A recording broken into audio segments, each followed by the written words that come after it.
You're listening to the Fantasy Sports Radio Network. It's Scout Fantasy Sports.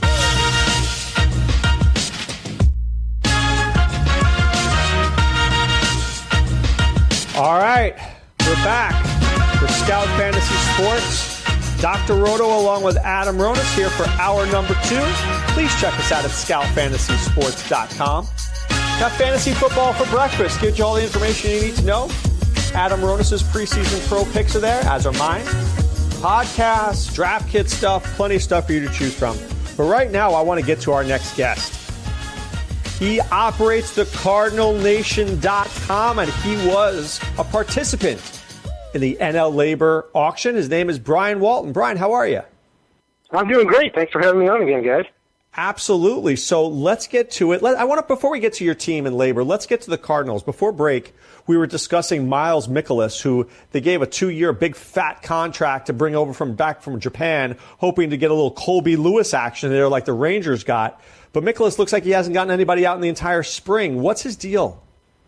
Well, I watched his first start. Miles Mikolas had trouble getting his breaking pitches over, and his fastball is just low 90s, and it's not good enough to blow by people, so they just sat back on it and feasted away. Mikolas got away in Japan by working the outside of the plate, inside and out, and he just hasn't been getting those calls yet here, and maybe he has to earn that with the MLB umpires, don't know, but he's a finesse guy, so there's definitely some concern, at least on the part of some of us this early, but I think it's also early, so we have to be careful and make sure we give the guy a little bit of time to adjust after having now pitched in the major leagues here for several years. I think the big question people have when looking at the Cardinals is who's going to close. Obviously, Luke Gregerson is there. They brought in Dominic Leone. Bud Norris has some experience. Who do you think will open the year as the closer, and do you think they keep the job? Do they mix and match? Is there a possibility they sign Greg Holland? I think Gregerson is definitely the guy to have the job at the start of the year. Whether I think he's going to be the guy who has the job in September is another question entirely. And Gregerson hasn't exactly proven his durability as a major league closer in the past. I think that Dominic Leone is definitely a guy to keep an eye on. He was very impressive in Toronto. The only thing with him is if he can keep his walks down. But he's definitely a guy to look at. I don't know that Bud Norris is really going to get any chances. They seem to be looking at him as more of a swingman, long relief type. And then there's a young guy, Sam Tuivailala, who has the stuff, has the capability, but just hasn't had the consistency. And, it wouldn't even be crazy to see him get some chances. Yeah, I think he's supposed to be the last pitcher for the Cardinals today, in fact, in their game against Miami that's going on right now.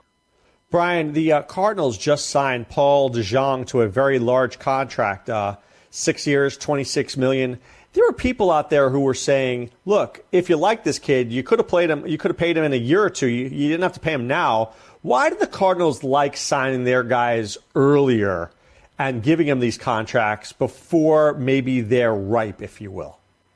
Well, this one is especially troubling to some other parts of the game because DeJong has less than 1 year service time. And it's not even clear if he was going to be a Super 2. It looks like he could be. And what that means, you guys know that, but maybe some of the listeners don't.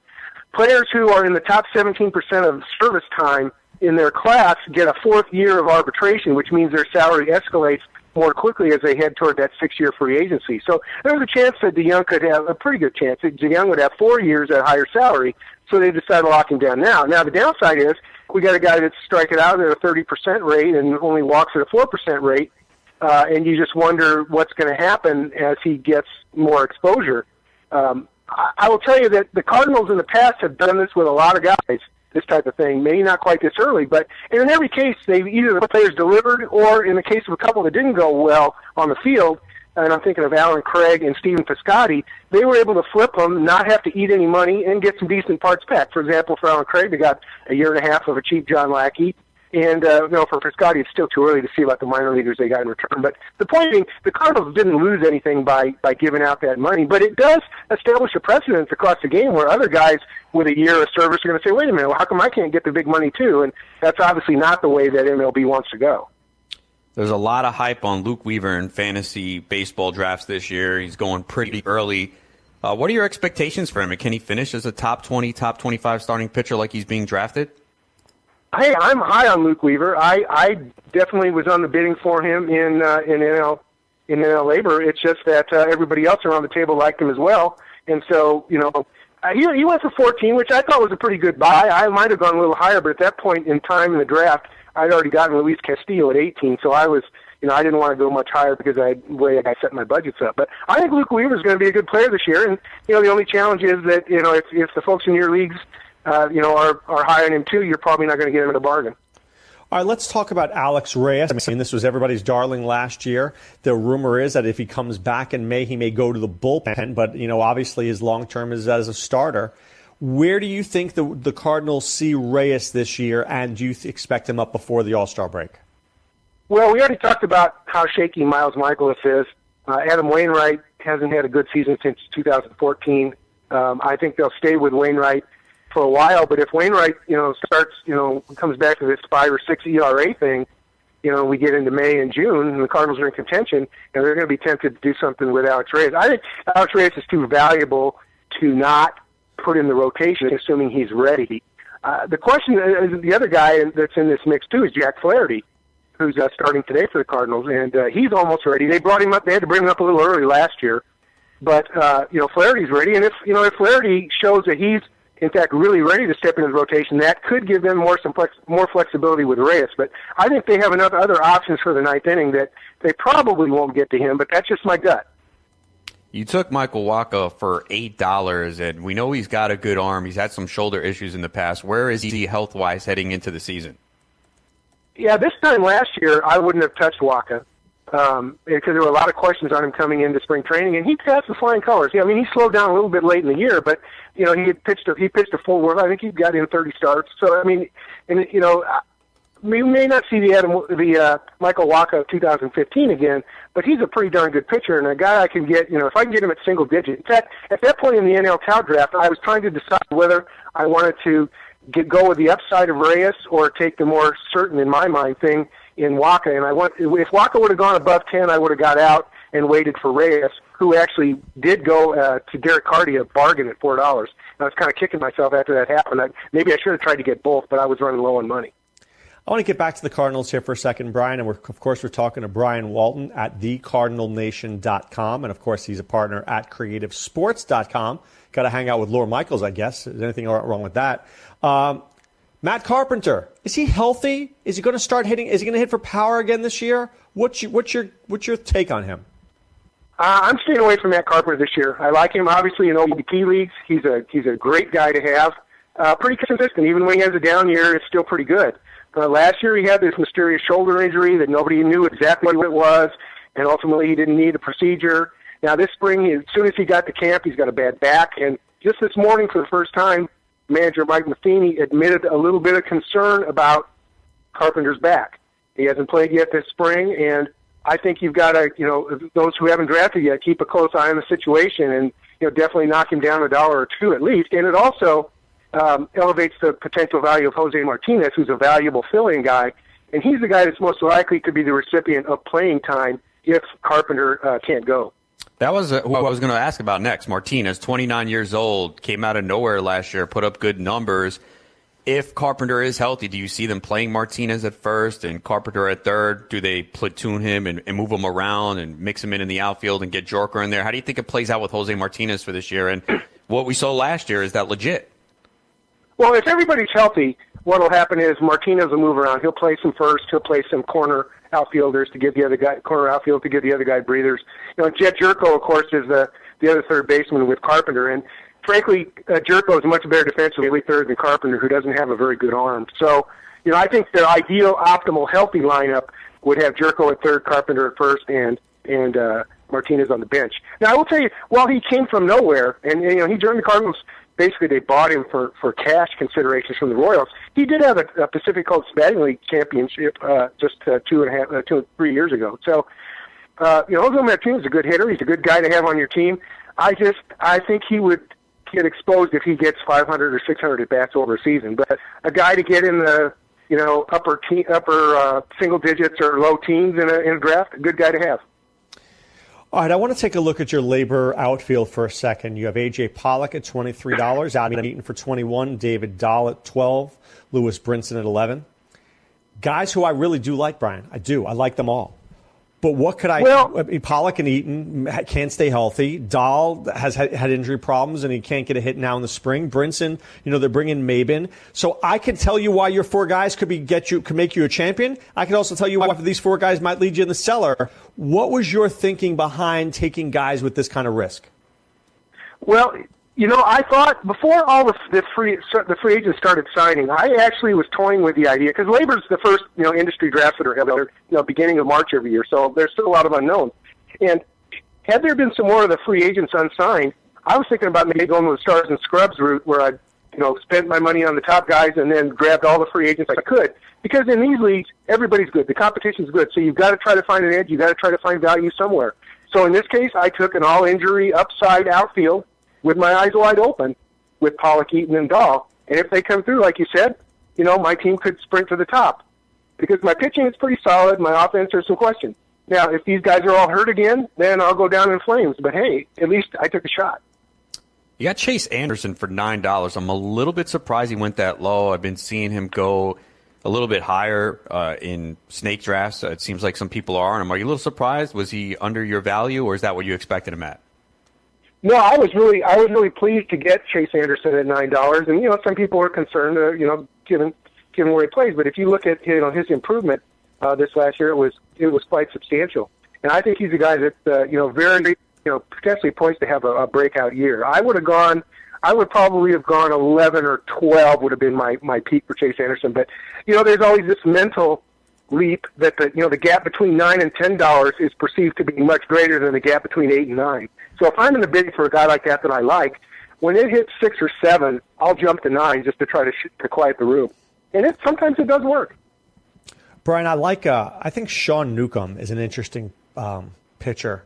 I know that Tyler Flowers thinks very highly of him. I know the Braves think very highly of him. He's got a big arm, but he just can't seem to find the plate sometimes. His whip is brutal.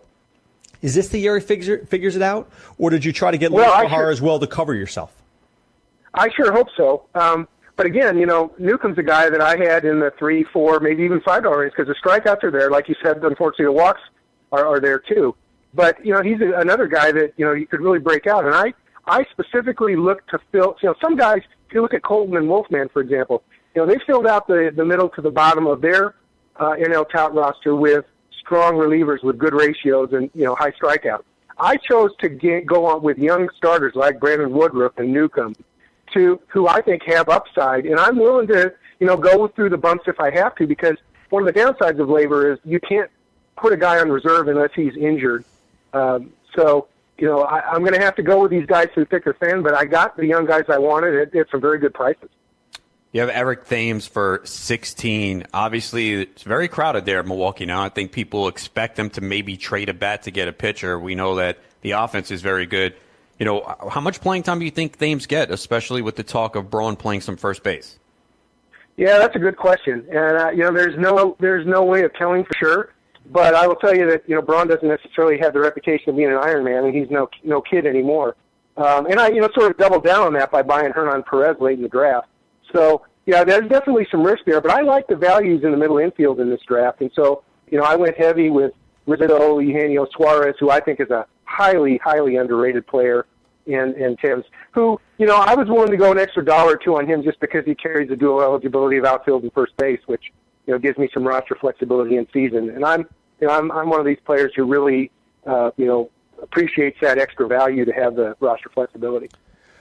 All right, one more question for you, Brian, before we let you go here. Brandon Morrow, $14. The Cubs are all in. He looked brilliant at times, but, he really hasn't done it for seasons.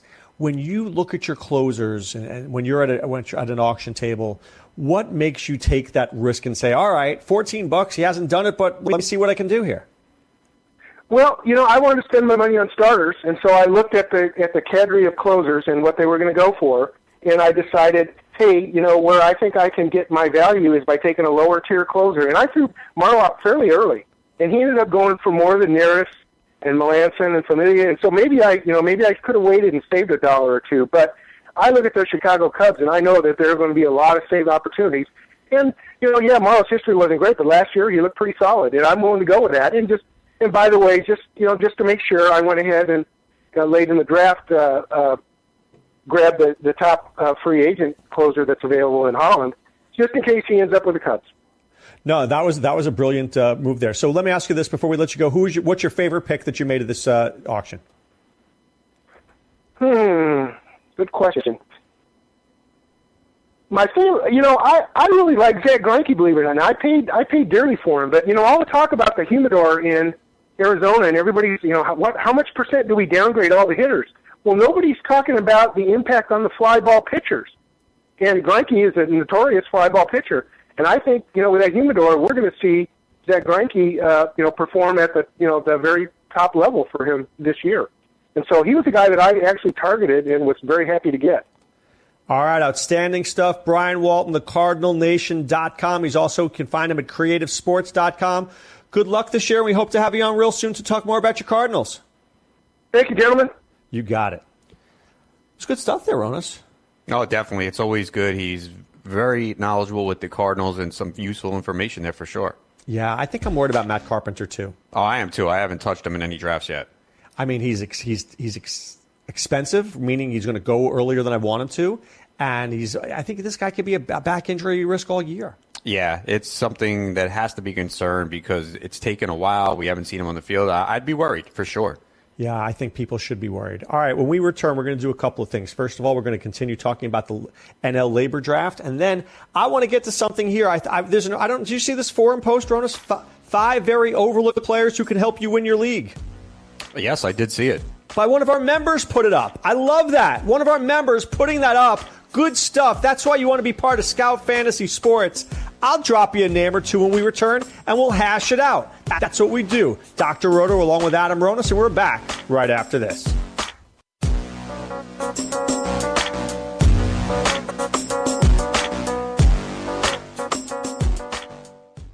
Attention all authors. Page Publishing is looking for authors. Have you written a book and want to get it published? Page Publishing will get your book into bookstores and for sale online at Amazon, Apple iTunes, and other outlets. They handle all aspects of the publishing process for you. Printing, cover art, publicity, copyright, and editing. Call 800-292-8137 now for your free author submission kit. That's 800-292-8137 for your free author submission kit. Again, that's 800-292-8137. Have you ever wanted to have a fantasy expert in the palm of your hand? Or better yet, in the pocket of your khakis? Well, check it out. Now you can. It's the Fantasy Sports Radio Network app.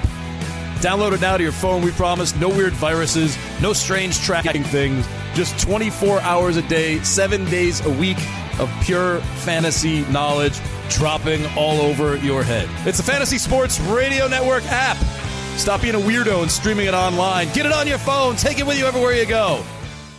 Do you love watching your fantasy players score a winning touchdown? Now imagine you actually got to call that touchdown play. The Fan-Controlled Football League is putting play calling in the hands of fans with real professional football players running the action. Visit fcfl.io to learn more. It's Dr. Roto. Get out the insurance cards. Get out the copay. The office is open, my friends.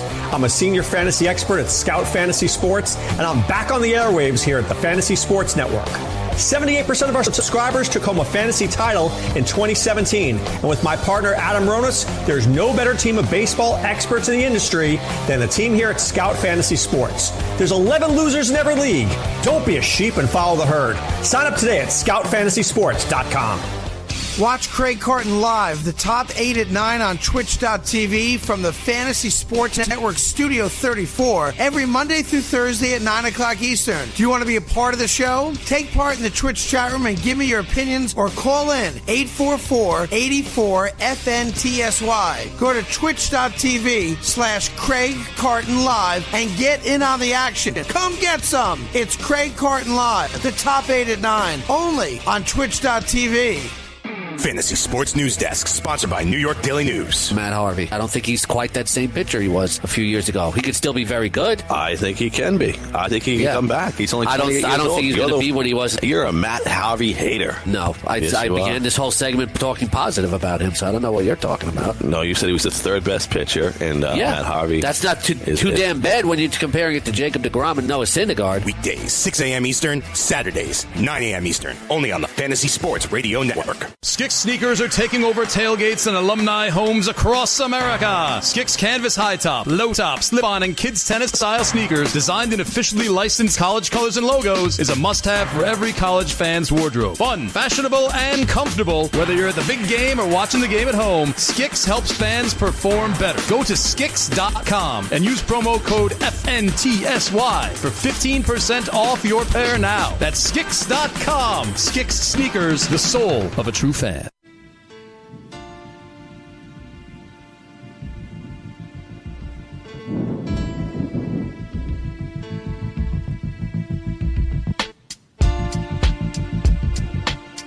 All right, we're back. Fantasy Factor is the perfect daily fantasy site for the casual recreational player. Flatter prize pools, smaller fields, and single-entry contests only. Fantasy Factor always has fun contests going right now. Free entry, March Madness bracket, and a Sweet 16 bracket. And a Fantasy Factor is running a $100,000 home run derby this year. Simply sign up and enter www.fantasyfactor.com. Adam Ronis, Ed Hockley retiring. Yes, I saw that today. Sad day. Dude, I'm telling you got to look at Ed Hockley's guns on Twitter. See how big his arms are.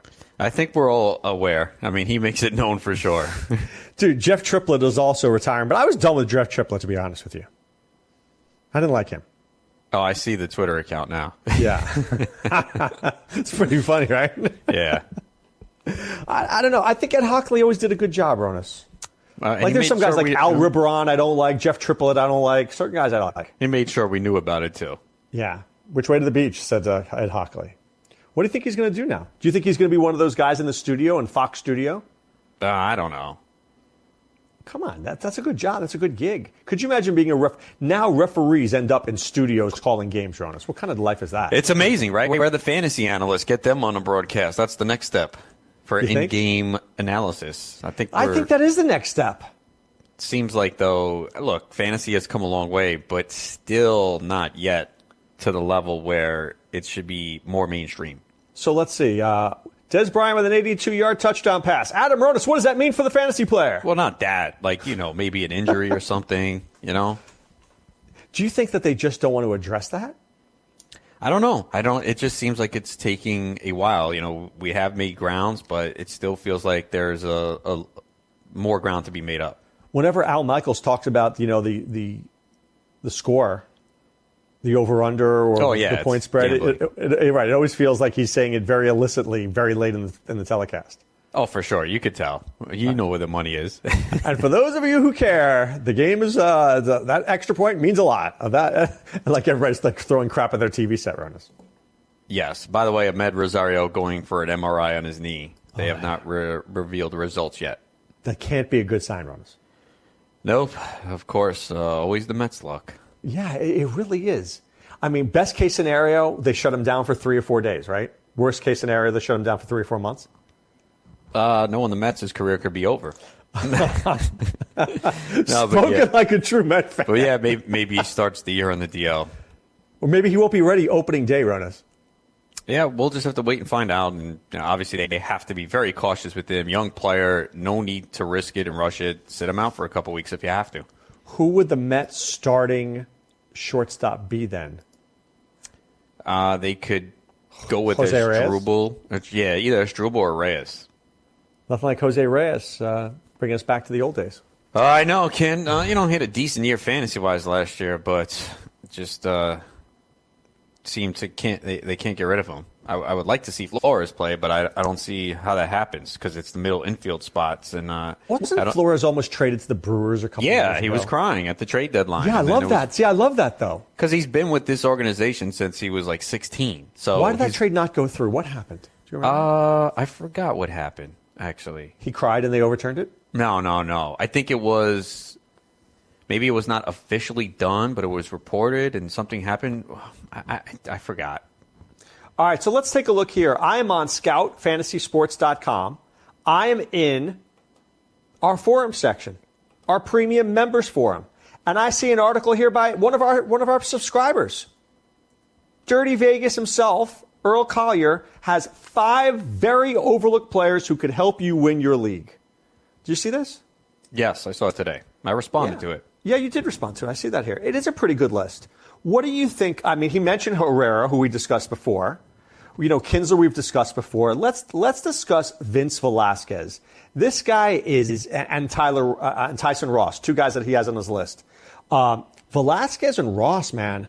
Ross was a great pitcher before the injuries. Velasquez was a terrific pitcher who could really strike out guys and then got injured.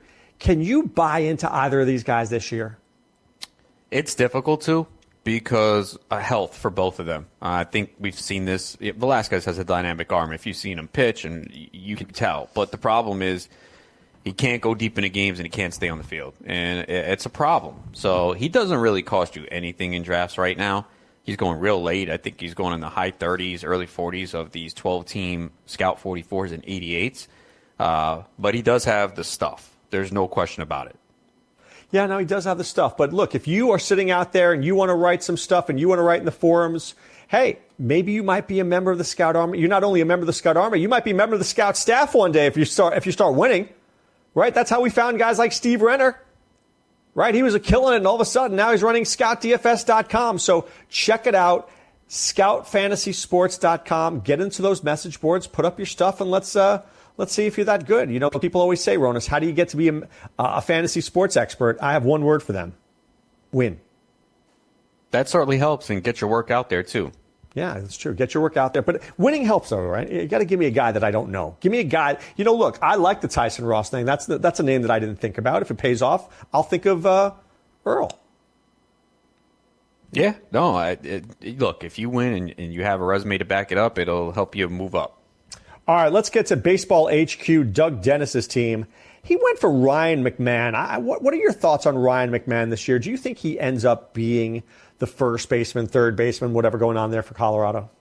He could. Obviously, it's kind of crowded there now. Gerardo Parra working his way back. It sounds like he might actually be ready for the start of the season. You got Ian Desmond and Charlie Blackmon in that outfield. So right now, he might be able to play first base. When you look at this, a lot's good. We talked about David Dahl and how he might begin the year in the minor leagues. Parra had the hand surgery on February 7th. So he's questionable to start the year. So there's a chance that McMahon opens the year at first base. And if he goes out there and hits, then it'll look like a good pick. All right. He took Ahmed Rosario for 12. I like Chris Owings at 12. Owings is a guy who qualifies all over the place, and he's got some power. He's got some speed. I think we should be giving Chris Owings a little bit more love than we do. Oh, I have been. I've taken him in a few of the Scout 44s and 88s because he has second, short, and outfield eligibility. And when you're dealing with a draft champion type format where you can't make any moves for the year, that versatility gives you a lot.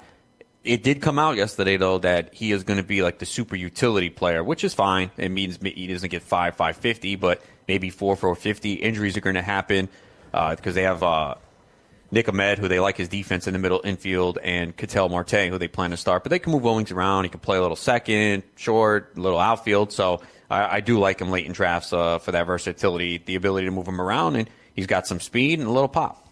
All right, Doug Dennis spent a fortune on his outfield. Starling Marte at 30, Marcell Ozuna at 27, Yenis Cespedes at 26. Hunter Renfroe at 7. I kind of like Hunter Renfroe a little bit, Ronis. In a mono league, I mean, why couldn't he just hit 25 home runs and 85 RBIs? I don't know. I don't know what the playing time is going to be. There's been a lot of talk that they're looking to move him. Remember, Will Myers is moving to the outfield now. You have Manny Margot in center.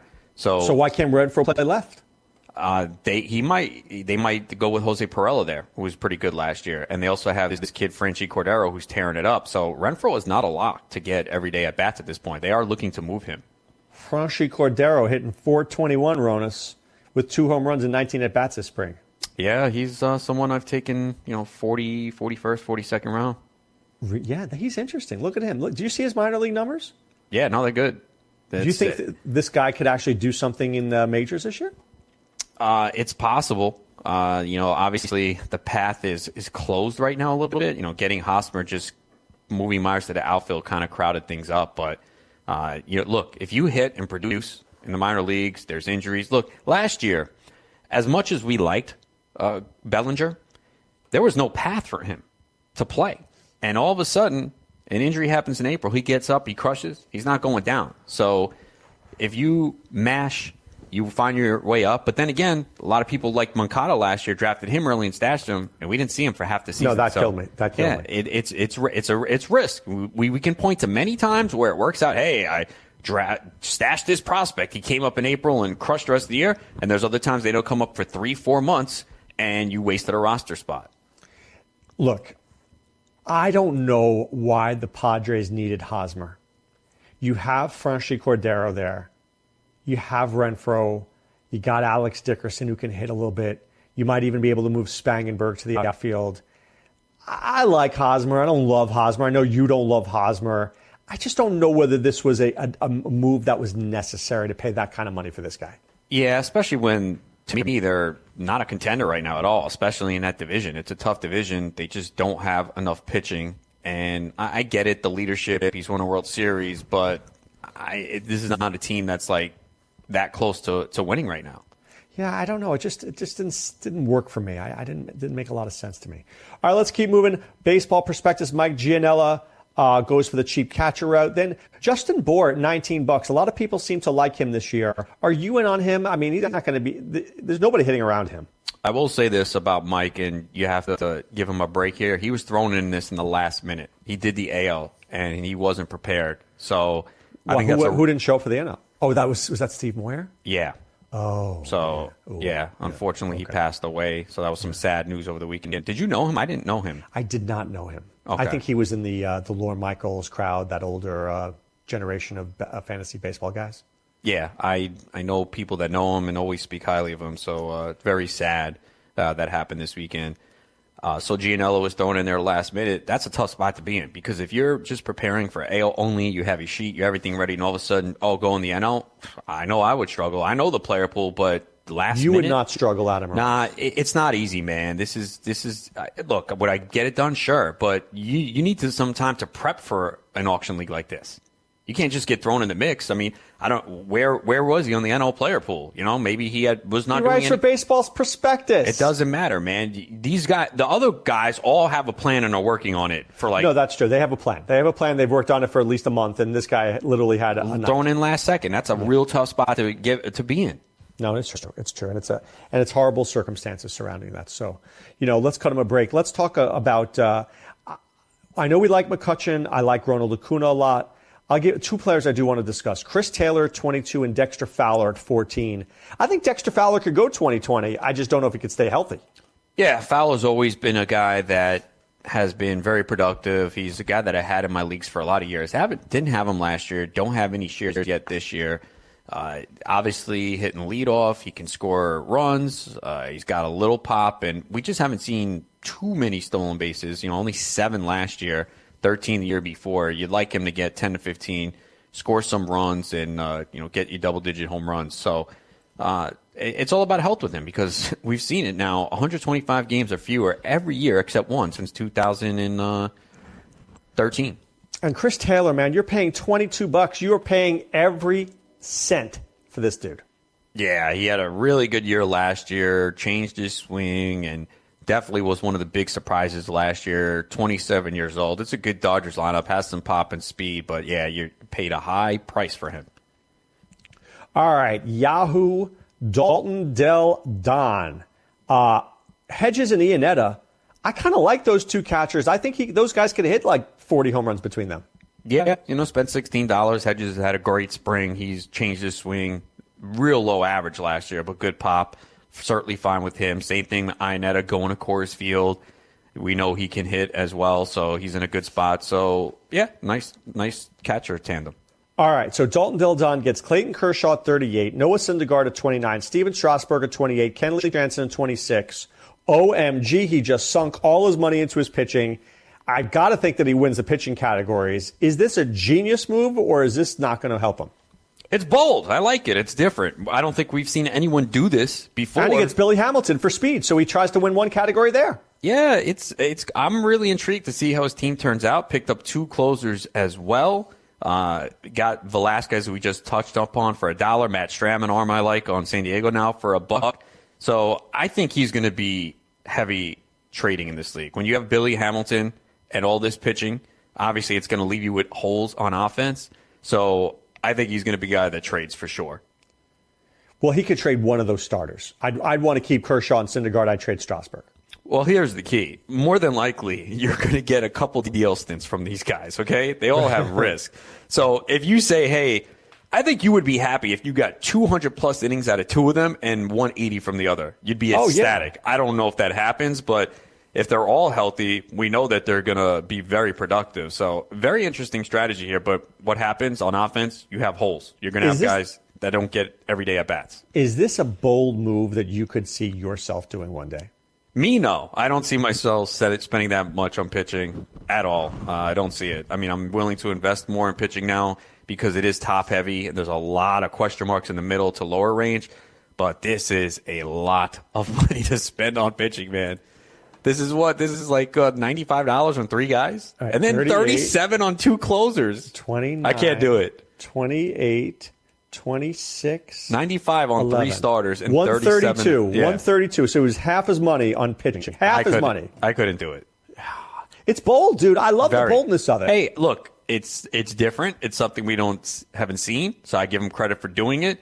Very interested to see. And he's got power catching. He's got Belt. He's got Story. He's got Franco. Could have a comeback year.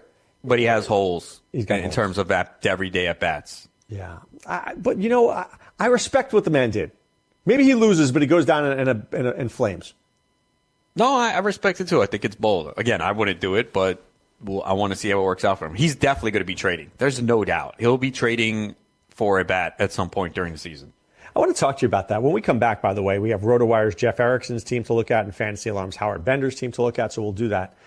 I want to know, Adam Ronis, I want you to think about this. When you get a disgusting trade offer, something so heinous that makes you just choke up your dinner, what do you do when you get that? Do you respond? Do you hold back the anger? Are you like, dude, I'm Adam Ronis. I'm smarter than that? Want to answer that now? You want to wait? Oh, I thought you wanted me to wait. I do. I do. Well, unless you want to give me a hint now. No, I think it's going to take a little bit more than 10 seconds to go over. I know when I get those runners, I just get really ticked off. I'm like, do you know who I am? I'm Dr. Roto. I don't do stuff like this. But you're much more level-headed than I am. You're a much more reasonable person than I am. Sometimes. Yeah. Well, are you an active trader in a trading league? Probably not enough. It depends on the league. I don't send out a ton of trade offers. I really don't. So sometimes I wait for them to come to me. Obviously in a lot of leagues. So in my home league, I'm more aggressive with the trading, especially when the teams around me are making deals as well.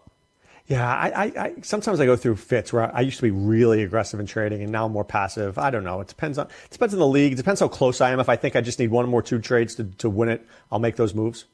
Yeah, I've made trades in tout before. I don't know if I made one last year. Oh, I did. I did make a trade last year. That's right. I did make a deal. 3-for-2 deal. So what'd you do? Do you remember? I know I traded Doolittle right when he became the closer. I got Upton. I traded Cespedes because I was worried about the injury. That turned out to be right. I got Upton and back as part of the deal. So I think it might have worked out for both of us. Although neither of us won, it was myself and Ray Murphy from Baseball HQ making the deal. Oh, there you go. I'd like to hear that. All right, when we come back, we'll find out what Adam does when he gets a crappy trade offer. We're Scout Fantasy Sports. We're covering NL LABR. We're talking fantasy baseball. We're back right after this. Right for you. Thanks. I think someone has a crush on you. Okay, who? Let's make a game of it. One of these is a lie. He's 6'4". He collects stuffed exotic birds. He spends his free time trying to save lives. Are you talking about Kevin? Yeah! He's a registered bone marrow donor. Last week he got a call. He might be a match. He's so cute. Oh, he is. You could be a life-saving match for a patient with blood cancer. Learn more at dkms.org. Steiner Sports is the leading memorabilia provider for the New York Yankees, Rangers, Giants, Knicks, and the Brooklyn Nets. Featuring hundreds of items from your favorite athletes, Steiner Sports is your source for the best sports gifts. Go to steinersports.com/box and shop our collection of memorabilia boxes, which include 10 gifts for the price of one. We've made one for each of your favorite teams. Hurry, sets are limited, and these are some of the best deals we have ever offered. So go to steinersports.com/box today. Hey everybody, it's me, Joe Pizzapia, and guess what? I've got good news for you. It's 2018, and the Fantasy Black Book Show has just been moved to, that's right, Sunday mornings. Every Sunday, 9 a.m. till noon Eastern, you get me, you get George Kurtz, you get us talking fantasy, breaking hearts, breaking bones, and taking names. That's right, me and George Kurtz, the Fantasy Black Book, 3 hours every Sunday live right here on the Fantasy Sports Radio Network. Hey, I'm Jeff. Look, I'm just a skeleton. I don't have an ACL anymore, but I'd still like to know what it means when one of my fantasy players sprains his. That's why I use the Inside Injuries app. It was created by real doctors, so you're getting information directly from people who have seen, touched, and operated on actual ACLs. Take it from me, a skeleton. If you aren't using it, you might as well just be guessing. Download the free app today and unlock the secrets of injury analysis. Have you ever wanted to have a fantasy expert in the palm of your hand? Or better yet, in the pocket of your khakis? Well, check it out. Now you can. It's the Fantasy Sports Radio Network app. Download it now to your phone. We promise no weird viruses, no strange tracking things, just 24 hours a day, 7 days a week of pure fantasy knowledge dropping all over your head. It's the Fantasy Sports Radio Network app. Stop being a weirdo and streaming it online. Get it on your phone. Take it with you everywhere you go.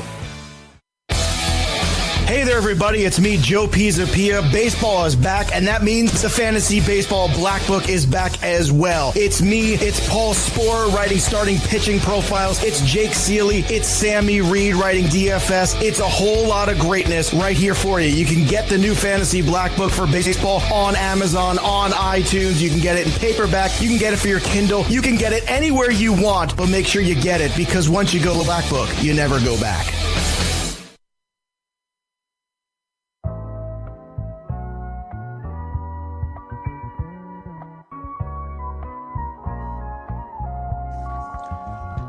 All right, we are back. Scout Fantasy Sports, Dr. Roto along with Adam Ronis. Did you play a little NBA last night, Ronis? Yes. How'd you do? Not well. I tried to get LeBron and Drummond on the same team, and it cost me. I knew I should have had more exposure to the Portland-LA game. I only had Caldwell Pope when I liked Randall and Kuzma and Lillard, and I didn't have enough. So I was cashing, and then 4 minutes to go, everything I got passed, and I saw the zero. So rough night last night. Bounced back tonight. I did win on one of my teams and lost in another. I had Nurkic on one. I had like 4 guys in that game. That was a good game. You kind of needed to. I knew the Detroit-Cleveland game wasn't bad either, but Drummond got in foul trouble, and I knew I probably should have just went with one of those guys because the lineup looked just a hole or two, and should have went down to Blake Griffin instead. And the Boston-Chicago game annoyed me. Bobby Portis did nothing. Yeah, I didn't have Portis. I understand the play.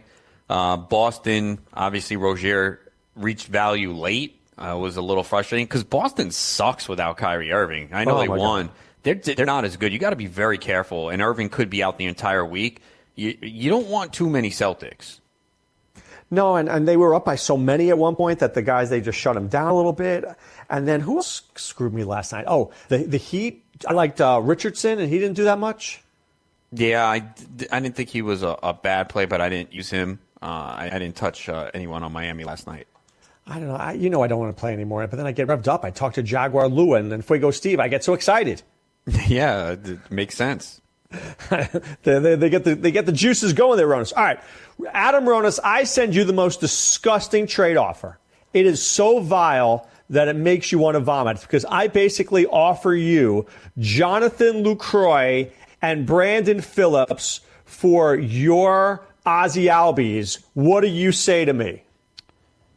I mean, look, the easy thing is to get insulted and write back something stupid or send back a dumb trade offer, but think about it. What does that do? It does nothing. So I get why. Makes me feel good for the moment, Ronis. If that's so, but then you might damage the relationship with that person and never be able to trade with them again. So I think you have to look at things long term, and it is insulting for us, especially when people know what we do and this is our career. We're on the radio daily and writing content and watching games. It can be insulting. But if you react like that, you kind of just damage the relationship and you're never going to trade with that team. Would you ever respond and say, why do you think this is a good deal for me? Why would I do that? Or is that just rude? No, that's fine. If you could say, say something like, hey, I really don't see how this deal helps you. Can you break down why?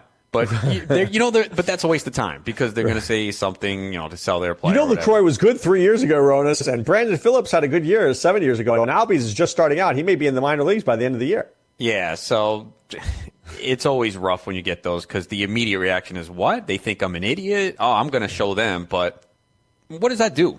Really, what about when a guy... What are you going to do, send back a stupid trade offer back? Okay, they decline it. Then what? We're going nowhere here. There's one guy in my league who's one of the nicest guys around. But when he says no to your deal, he literally writes you back an essay of why he doesn't like the deal. That might be a little bit over the top. I guess he has some time on his hands. But, hey, whatever works, I guess, right? No, but it's amazing how I just think fantasy baseball, maybe more than football to me, when people trade, when you on Ozzie Albies from me, you tell me, oh, he may not even play this year. Like he's just a rookie. Maybe he doesn't even have a great year. But when I try to get him for you tell me he's going to be an all-star. Right. It's like, okay, if he's so bad, why do you want him? Right. You talked him down. So that's another thing. I hate when people do that. This guy, he may not even be the closer, but I'll take Brad Boxberger from you. Yeah. Well, if he's not going to be the closer, why do you want him?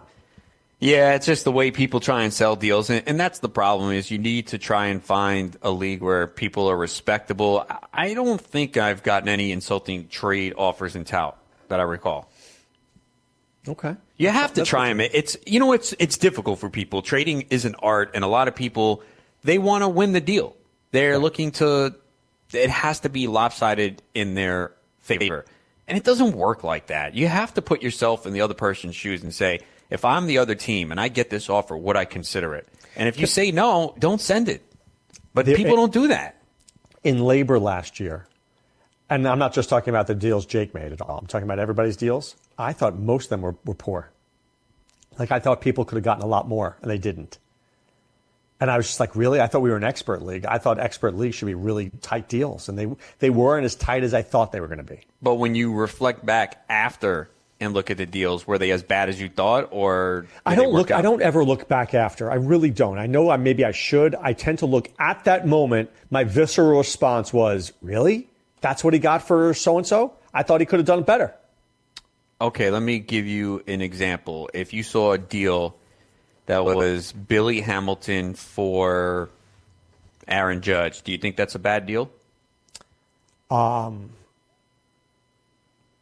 I do think it's a bad deal because unless this guy could gain 8 points. And if this guy's 8 points out of first base and he could gain 8 points and stolen bases, then maybe I could see it. See, that's the problem when you try to isolate trades and analyze them because everyone would say, that's ridiculous. How can you only No, but I'm willing to be open-minded. I'm willing to be open-minded and say, look, if this guy has so much power, he's got too much power, he needs speed, he's 8 points out of first base, can Hamilton realistically get it to him? Well, then I'm open-minded and willing to say it's acceptable. Right, and that's the thing is that sometimes people don't look and see how that trade helps them. And I think you have to look at it like that, especially when we get to the middle of the year. Who cares where they drafted? It doesn't matter what you spent on them. You have to look at the team perspective. Can they move up in the category? Is this a trade that can help jump them 3, 4, 5 points in the standings? And that's why it's really tough in my opinion, to have the veto. Because we have a trade rule in my league where the trade is agreed upon, right? I'm the commissioner. So the trade's agreed upon. I post it on the message board and say, hey, these two teams have agreed to a trade. It's official in 48 hours. And other teams in the league have the opportunity to better the trade with at least a player that's involved in deals. So say the league says, oh, my God, that's terrible. I'd give them way more for that. Go ahead, do it. And if that team accepts it, that becomes the trade. Yeah, but then I don't know if I like that because then if I'm the first guy who made the deal, then I'm pissed off. I get it, but I don't like people were starting to say, and most of the time these trades don't get overturned. Usually the original deal goes through. No, I've been in a league. I was in a league, by the way, with Glenn Colton's good friend. This guy, Dave Schultz, was a commissioner where we had vetoes, where 6 people vetoed the trade. Worst. The worst. And then there are people who, when you veto their deal, they veto every deal for the rest of the year. So you see who vetoes the deal? Oh, yeah, that was the rule. The rule was not only did you have to admit it, you had to put a reason next to why you vetoed it. So the problem was if you ever vetoed somebody's deal, they went out and they vetoed everything for the rest of the year because they were so pissed off. It doesn't work. You're right. It's people terrible. hurt personal vendettas, and they're going to do that. And then because people were asking me, let's go to a trade veto system. I said, no, it doesn't work because I had a guy in my league who said he vetoed every deal. Right. Every single deal. Right. So look, we've that done things work. in my league, dude. We had one where we went to an outside trade committee, right, where we hired a trade committee to vote on deals. Well, that was all well and good until the committee didn't know our own values, right, because people value differently in our league. We've had trade committees within people in our league. That was crappy. Here's the only thing that I find that works. We have a salary cap, and we make trades that have to stay within a tight salary cap. That's the only thing I ever see that works because you got to let trades go through. I think you have to let most trades go through. Look, if a team is willing to make a deal, think it's better for the team, as long as there's no collusion, they have the right to do it. Maybe in our opinion, it looks awful and it's terrible, but as long as it's not collusion, you have to let people do it. And sometimes it's a mistake on their part, and maybe they're inexperienced, but you kind of have to let it go through, especially if people are paying money and that's what they want to do with their team. Again, as long as it's not collusion, which you can't always prove. But the veto system to me doesn't work. And then people were like, let's leave it up to you. But as the commissioner, I don't want to do that if I'm involved in the deal. I have done that, Adam. And I'll tell you that when I was a commissioner of a league that I quit recently, about a year ago, and if it was egregious, if the trade was heinous, I would tell these guys, I can't put this through as is. I find this just not good. Please go back and rework it. And then what do you mean? I'll be like, look, I'm not putting this deal up because I don't want to incur the wrath of the rest of the league. I need you to rework this deal. Go do that. And I would say 98% of the time they'd go back and they'd fix the deal up a little bit. And they'd say, Mark, will you pass this? And then I would say, yes. I have a problem with that. Like, why? Who are you to determine it, though? That's not fair. Well, I don't want to be in that position as a commissioner. No, I didn't want to be in that position. But I'll tell you this. If I didn't do that and the trade went up, I'd have 10 people quitting the league. I couldn't have that either. I couldn't have that either. I can't have, Jonathan Lucroy and Brandon Phillips for Ozzie Albies and Lorenzo Cain. I can't let that go. Well, is it a keeper league? Yeah. That's the thing. I think who are you to determine the values of the keepers and all that? That's the problem. Look, my thing was I would let it go. My rule was if it was a bad deal, I'll let a bad deal go through. I just couldn't let a heinous deal that could ruin a league go through. Yeah, it's always difficult when you're trying to do the trades. I find the rule I have works pretty well. I just had to let people know that if you're involved in the trade, you can't go out and seek a better offer. that was what was the problem. I was like, I saw one team do that. I said, hey, if this happens again, it's not going through. The purpose of the trade rule is not for you to seek a better deal. It's for in case half the league says that's ridiculous. Okay. Then you offer more if you think that it's an unfair deal. I just feel like if I offered Domingo Santana for Ozzie Albies, and I put it up there, and somebody's like, wait a second, I'll give you Manuel Margot and Yasiel Puig. How's that fair to me when I offered Santana? I get it, but apparently you didn't offer enough. I did offer enough. The guy accepted it. And he liked the other deal better. I don't know. I'm not playing that league. No offense. All right, let's do it super quick. RotoWire, Jeff Erickson. Give me a player on his team that you like at the money. Let me throw out. I love Franchi Cordero. And what about Brandon Finding Nemo? Well, I already mentioned Cordero, so thanks for stealing my pick. Franchi. I like. On offense, I mean, the price was. I like Nemo at 1. I think he might play to start the year. He's got off to a good start in the spring. He could lead off. And with Conforto out. So he's a nice. I'm surprised he only fetched $1, actually. I thought he would go for a couple more, like 2 or 3. Turner, I'm fine with the 23. I think Turner, obviously, is a great hitter. It comes down to health. He's 33 years old, missed some time last year, but the guy can mash, and it's a good lineup. Cesar Hernandez at 13 is fine. I mean, you just run the risk of what if he gets off to a slow start, and do they bring up Kingery and put him at second? Maybe they look to trade Hernandez as well. All right, what about Howard Bender's team there? What do you think about Dansby Swanson at $8 and Corey Spangenberg at $5? I kind of like those guys. I think Swanson is a guy that could bounce back. He was a player that a lot of people were on last year. I wasn't. I was surprised at how high he was going in drafts. I haven't taken him anywhere yet. He's not someone I'm targeting. If he falls like real cheap and it's a deeper league and I need him an infielder, he still has some skills growth and he's probably going to hit at the bottom of the lineup. So in a mono league, sure, he's going to play every day and get at bats, and I think he will improve, but not a target. And Spangenberg, he's going to get at bats, and he's got some speed. Yeah, and he has some roster flexibility too. So he's fine. And Albies at 17 is a fine price. I mean, that was a steal. That's a lot. He is so expensive right now. You got fortunate if you drafted early. I think I got him in a Scout 44, like round 9 or 10. He's like getting Alvin Kamara in like the 8th round. Yeah, but it's not happening anymore. Like, he's going in the 6th round of 15-team leagues right now.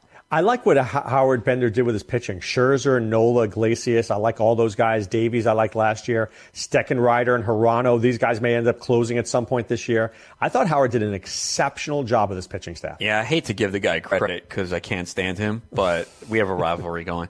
But who Lisa Ann likes more? Well, she likes me way more. I think it's not even close. Like, he shouldn't even be in the competition. It's no contest there. But, Scherzer, I like Nola a lot. Iglesias was really good last year. Corbin's a nice value at 8. Don't love Davies, but 6. Steckenrider, dark horse to close at some point this year. Hirano, dark horse to close. And even Marquez at $3. I like Marquez at $3. Yeah, I do too. He's interesting. I mean, I know he has Coors Field as his home, but he's got a good skill set. I would take him for $3 and NL only for sure. All right, Adam Ronis, I want to wish you much luck tonight in your Tout Wars draft. We are all counting on you at Scout Fantasy Sports. Do not let us down. I think I've done pretty well in this league. It's tough. Won 2 of the last 3 years. Last year, finished 5th. But what? 5th? Hey, look, I was going for the 3-peat. It's not easy. It's difficult enough to win once and one back-to-back, and then just Rudy Gamble dominated last year. So credit to him. He's a good player. Let's get Rudy on our show at some point this week. Yeah, after our draft. All right. Time now to put away the insurance cards, put away the copay. The office is closed, my friends. Want to thank Brian Walton for joining us. Want to thank Mike and Chris in the studio. Want to thank you guys out there for listening. Remember, ScoutFantasySports.com. Please sign up. Be a member of the Scout Army. Let us help you win your fantasy baseball leagues. We're back tomorrow talking some golf, some baseball, everything at Scout Fantasy. Dr. Roto saying be well. Take care.